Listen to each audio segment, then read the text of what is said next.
در جنگل انبوهی یک روباه افسانه‌ای به نام کیتسونه بر روی تخت سنگی نشسته بود و به ماه خیره شده بود. نسیم خنک خزهایش را تکان میداد و به صدای برگ‌ها گوش میداد که باد تکانشان میداد. در همین آرامش او متوجه حضور شکارچی شده بود که با تفنگ به سمتش نزدیک میشد. پس از اینکه از بوته‌ها بیرون اومد، قیافه‌اش را ماه روشن کرد. شکارچی با لباس و موی سبز تیره خودش را همرنگ بوته‌ها کرده بود تا استتار کند. چشمانش برق میزد، صورتش گرد و موهاش بلند. کیتسونه میخواست حمله کنه، اما راه بهتری به ذهنش رسید که هیچ کسی آسیب نبینه.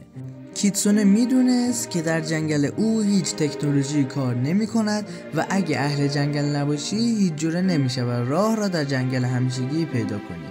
پس رو به شکارچی کرد و گفت تو برای شکار روباه به جنگل همیشگی اومدی و حتی روحت هم خبر ندارد که میتوانی از جنگل خارج بشی بعد از کشتن من یا نه.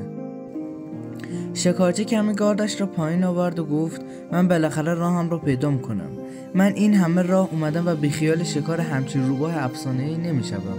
کیتسونه بیخیال نشد و گفت خیلی خوب، اگه منو بکشی راه بیرون رو پیدا نمی‌کنی، فقط من میتونم راهنماییت کنم.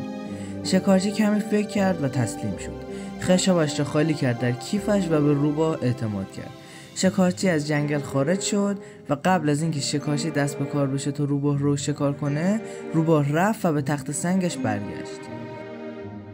ما باید از این داستان نتیجه بگیریم که همیشه راه درست بدی حمله نیست و بعضی اوقات باید با خوبی جواب بدی را داد.